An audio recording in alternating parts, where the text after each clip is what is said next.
خدا کا شکر ہے جس نے ہمیں پاکستان عطا فرمایا۔ ناظرین، یہ وہ الفاظ ہیں جو جمعے کے دن 27ویں شب یعنی لیلۃ القدر کو ریڈیو دہلی سے مسلمانوں کے محبوب قائد اعظم نے ادا کیے، اور یہ الفاظ سنتے ہی مسلمانوں کے دل جذبہ شکر اور جوش مسرت سے لبریز ہو گئے۔ ٹھیک 3 دن بعد یوم عید الفطر تھا۔ یوم عید کو پھر ان کے قائد کی آواز مملکت خدا داد کے دارالحکومت کراچی کے ریڈیو اسٹیشن سے آزاد انسانوں کے دلوں میں پہنچ رہی تھی کہ اس موقع پر عید بھی آزاد اور خود مختار پاکستان کے قیام کی خوشیاں دو چند کرنے اور ہماری مسرت میں اضافہ کرنے آئی ہے۔ یہ پاکستان کی پہلی عید ہے۔ عالم اسلام کے لیے پیام مسرت لانے والا یہ دن بھی اس موقع پر آیا ہے جب ہماری قومی مملکت وجود میں آ چکی ہے، اور اس لحاظ سے آج کا دن ہم سب کے لیے خصوصی اہمیت اور مسرت کا حامل ہے۔ میں اس مبارک موقع پر پوری دنیا اسلام کے افراد کو دل کی گہرائی سے مبارکباد پیش کرتا ہوں۔ یہ ایک ایسی عید ہے جو انشاءاللہ ہماری خوشحالی کا ایک نیا باب کھولے گی، اور جو دنیا میں اسلامی عقائد و روایات کو دوبارہ زندہ کرنے کی راہ کا سنگ میل ثابت ہوگی۔ میں اللہ تعالیٰ کے حضور سجدہ ریز ہو کر خشوع و خضوع سے دعا کرتا ہوں کہ وہ ہمیں اپنی عظیم الشان تاریخ کے شایان شان عمل کرنے کی توفیق عطا فرمائیں، تاکہ ہم اپنے پیارے پاکستان کو دنیا کی ایک عظیم قوت بنا سکیں کہ ہم لائے ہیں طوفان سے کشتی نکال کے، اس ملک کو رکھنا میرے بچوں سنبھال کے۔ ناظرین، پھر قائد اعظم نے یہی بات اسلامیہ کالج پشاور کے طلباء سے خطاب کرتے ہوئے فرمائی کہ ہم نے پاکستان کا مطالبہ محض ایک خطہ زمیں حاصل کرنے کے لیے نہیں کیا، بلکہ اس لیے کیا تھا کہ ہم وہ ملک حاصل کریں جہاں ہم اسلام کے اصولوں پر عمل کر سکیں۔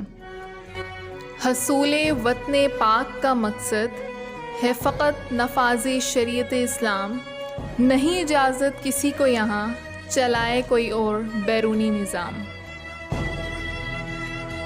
ناظرین، پھر قائد اعظم نے کراچی میں اپنی تقریر میں کہا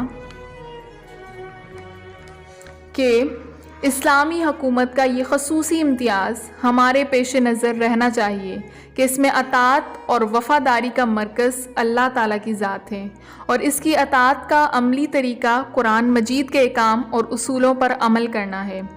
اسلام میں بنیادی طور پر اللہ تعالیٰ کے علاوہ نہ کسی بادشاہ کی اطاعت جائز ہے، نہ پارلیمنٹ کی، اور نہ کسی اور فرد کی۔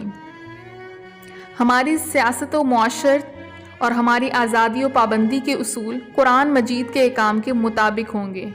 بالفاظ دیگر اسلامی حکومت قرآنی حکومت ہی ہوگی۔ کاش ہو پیدا وہی جذبہ ایمانی جو تھا پنہا معماران پاکستان میں، وہ جذبہ باہم ذاتی تھا نہ آنی، نسلی نہ لسانی، فقط مسلمانی، فقط مسلمانی۔ بالکل اسی طرح اپنی وفات یعنی 11 ستمبر سے 2-3 روز قبل اپنے ایک دوست پروفیسر ڈاکٹر ریاض شاہ سے فرمایا تھا، تم جانتے ہو کہ جب مجھے یہ خیال آتا ہے کہ پاکستان بن چکا ہے تو میری روح کو کیسا سکون و اطمینان حاصل ہوتا ہے۔ یہ ایک نہایت مشکل کام تھا اور میں اسے اکیلا ہرگز انجام نہیں دے سکتا تھا۔ میرا ایمان ہے کہ یہ رسول اکرم صلی اللہ علیہ وآلہ وسلم کا روحانی فیض ہے کہ پاکستان وجود میں آیا۔ اب یہ پاکستانیوں کا فرض ہے کہ اسے خلافت راشدہ کا نمونہ بنائیں تاکہ اللہ تعالیٰ اپنا وعدہ پورا کرے اور مسلمانوں کو دنیا کی بادشاہت عطا فرمائے۔ دین ہے اسلام تیرا، نام ہے مسلمان تیرا، قبولندہ احکام خدا ہے اقرار تیرا، دہندہ و سلامتی ہے وقار تیرا، پاک ہے وطن پاکستان تیرا، وحدت مسلمان ہے نشاں تیرا۔ خیر ناظرین، یہ تو وہ ارشادات ہیں جو قیام پاکستان کے بعد کہے۔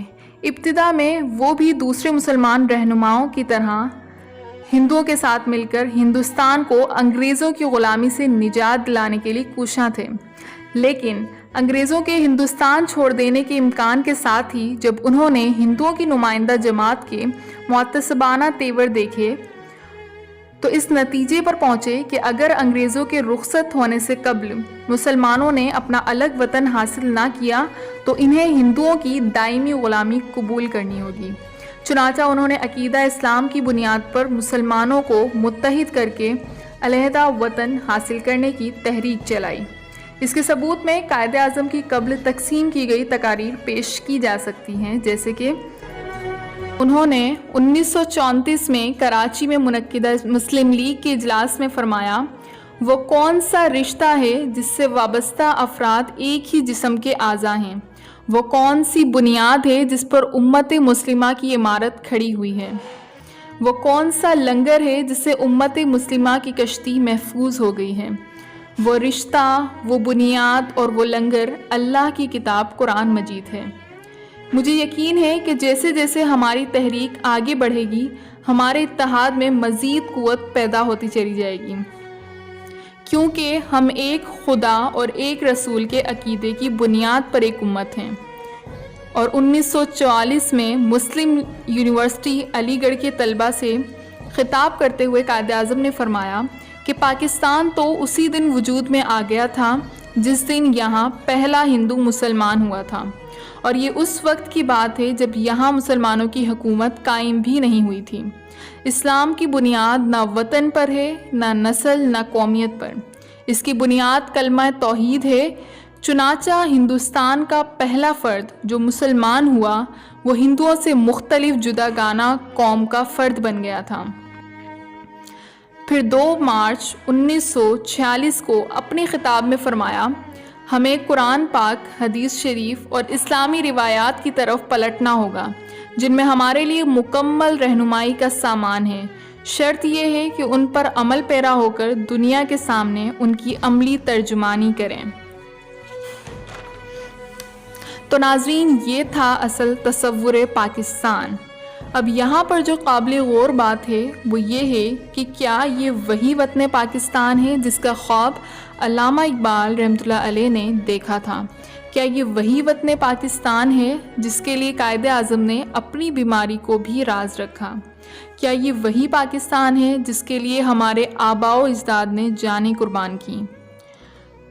غلامی میں نہ کام آتی ہیں شمشیریں نہ تدبیریں، جو ہو ذوق یقین پیدا تو کٹ جاتی ہیں زنجیریں۔